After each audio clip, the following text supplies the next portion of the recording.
This call is now being recorded. Untuk materi yang pertama akan dibacakan oleh Saudari Afrina Andani. Kepadanya saya persilahkan.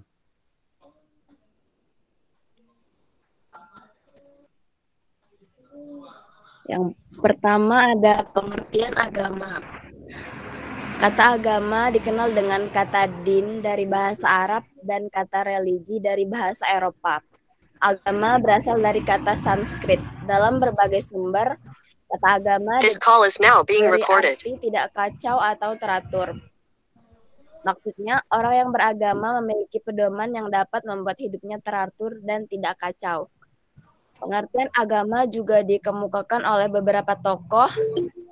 Di antaranya ada Cicero yang mengatakan bahwa agama adalah anutan yang menghubungkan antara manusia dengan Tuhan.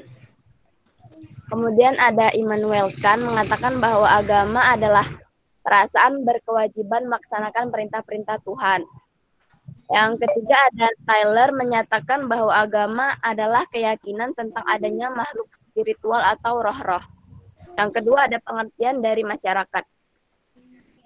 Istilah masyarakat berasal dari bahasa Arab, syaraka yang berarti ikut serta, berpartisipasi, atau masyarakat yang berarti saling bergaul.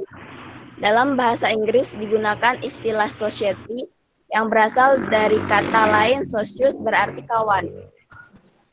Kata masyarakat juga berasal dari kata musyarak dalam bahasa Arab. Musyarakah.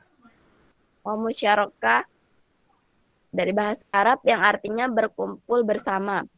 Hidup bersama dengan saling berhubungan dan saling memengaruhi yang selanjutnya mendapat kesepakatan menjadi masyarakat dari negara Indonesia. Beberapa pakar mengartikan masyarakat, di antaranya ada Linton mengemukakan bahwa masyarakat adalah setiap kelompok manusia yang hidup bersama dan bekerja sama mengorganisasikan dirinya sebagai satu kesatuan sosial dengan batas-batas tertentu. Yang kedua ada Herskovits mengartikan masyarakat sebagai kelompok individu yang terorganisasikan dengan mengikuti pola hidup tertentu. Yang ketiga ada Gilin menyatakan bahwa masyarakat adalah kelompok manusia dan mempunyai kebiasaan, tradisi, sikap, dan perasaan yang sama dengan motivasi kesatuan. Selanjutnya akan dilanjutkan oleh Risa Mulyani. Yang ketiga, masyarakat agama. Agama menjadi salah satu subsistem sosial yang ada pada masyarakat.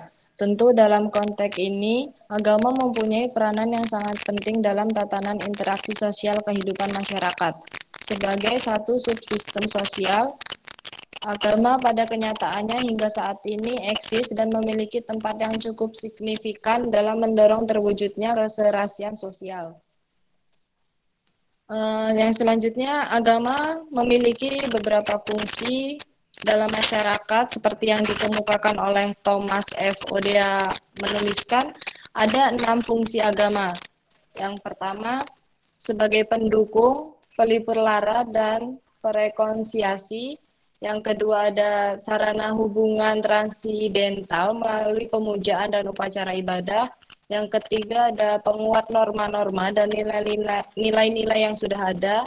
Yang keempat, pengoreksi fungsi yang sudah ada. Yang kelima, memberi identitas diri. Dan yang keenam, pendewasaan agama. Yang selanjutnya akan dijelaskan oleh Wisnu. Yang keempat adalah tipe-tipe masyarakat. Asmat Ali membagi 4 tipe masyarakat yang saling bertentangan, yaitu yang pertama, masyarakat anti-ligasi dan masyarakat litigasi.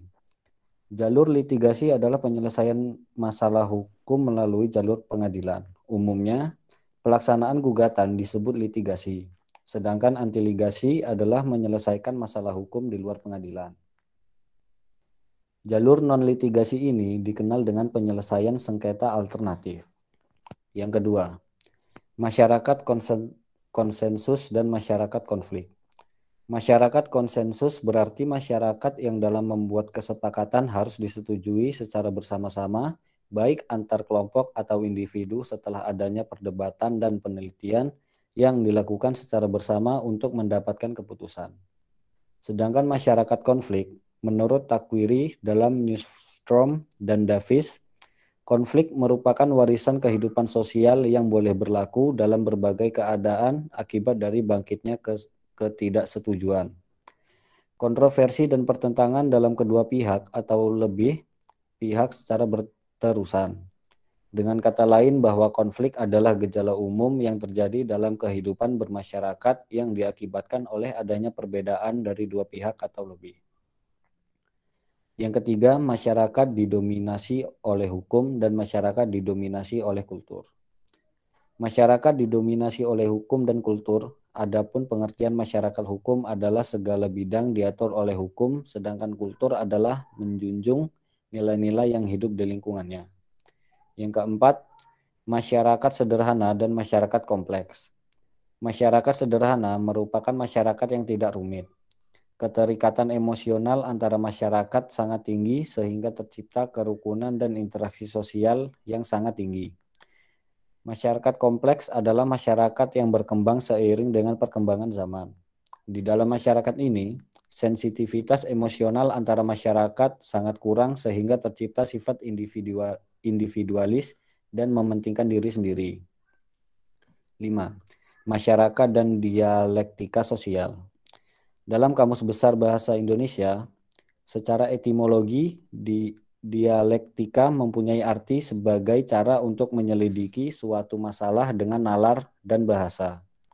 Dialektika adalah ilmu pengetahuan tentang hukum yang paling umum yang mengatur perkembangan alam, masyarakat, dan pemikiran. Teori dialektika sosial ini merujuk pada hasil produksi manusia yang menciptakan sebuah kebudayaan. Namun manusia itu sendiri dapat disebut sebagai produk budaya karena hidup dalam lingkungan berbudaya. Dalam penjelasan Peter dan Thomas bahwa teori dialektika ini terdiri dari 3 tahap atau momen, yakni eksternalisasi, objektivasi, dan internalisasi. Adapun penjelasannya adalah sebagai berikut. Eksternalisasi. Proses ini biasa diartikan sebagai bentuk aksi dari diri manusia yang secara terus-menerus direalisasikan ke dunia berupa sikap fisis atau non-fisis atau mental. Objektivasi. Momen yang kedua ini merupakan hasil dari interaksi antara dua realitas antara manusia dengan sosiokultural yang diposisikan secara terpisah. Internalisasi. Pemahaman atau penafsiran yang langsung dari suatu peristiwa objektif sebagai pengungkapan suatu makna. Internalisasi ini bisa diartikan berupa sebuah transformasi dari dunia objektif ke dalam struktur-struktur subjektif. Selanjutnya akan dibacakan oleh Putra Kois. Selanjutnya yaitu masyarakat dan ruang publik. On cam kan, Putra on cam, nyalain. Pak. Biar kelihatan orangnya mana. Nah, iya gitu. Oke, lanjut. Dalam konteks kehidupan beragama, Indonesia tidak mengenal pemisahan antara ruang negara dan ruang publik. Agama bukanlah urusan privat semata, seperti di Barat. Tetapi aktivitas dan ekspresi keberagaman juga aktif mewarnai ruang publik, bahkan masuk ke panggung istana dengan fasilitas negara. Dalam kehidupan sosial, wacana keagamaan akhir-akhir ini semakin memenuhi ruang publik, seperti di mimbar televisi, ceramah-ceramah, dan media sosial berbasis internet. Orang pun merasa paling akrab dengan media sosial, sehingga penggunaannya mengalami perkembangan yang luar biasa. Namun sangat disayangkan, banyak isinya yang provokatif, sampah, bahkan ada yang berimplikasi memecah belah persahabatan, terutama ketika agama dikaitkan dengan aspirasi pilihan-pilihan publik dan politik. Lalu menjadi sulit dibedakan antara media sosial yang terus perluasan ilmu dan politik. Selanjutnya, susah amat ya buat kasih. next.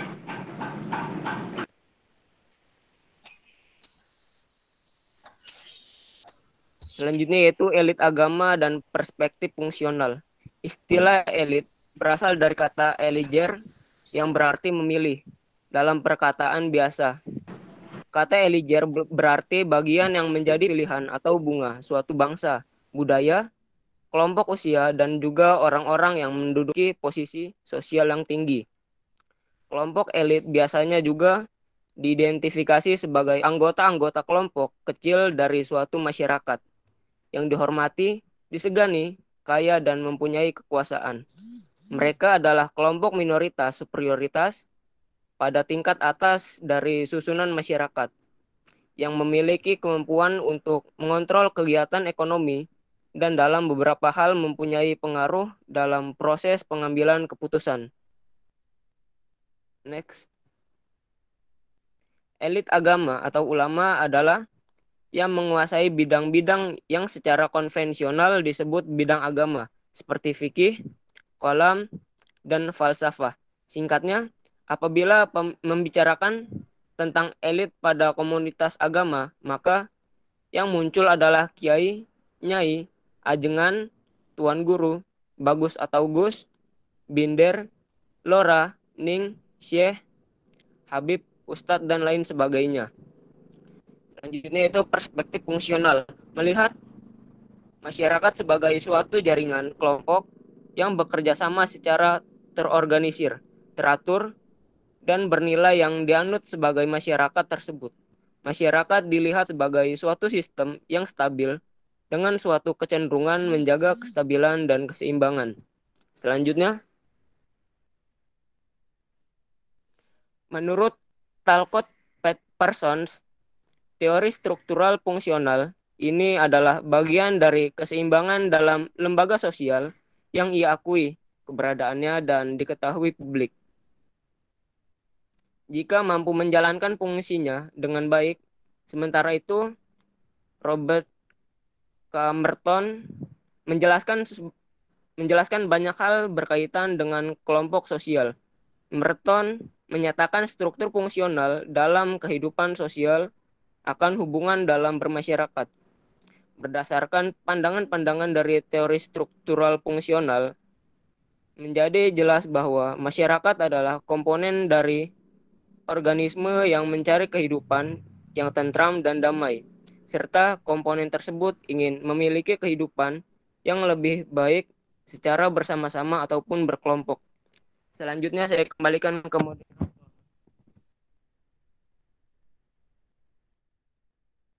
Baik, sekian presentasi dari kelompok kami. Apabila ada yang ingin dipertanyakan oleh teman-teman, kami persilahkan.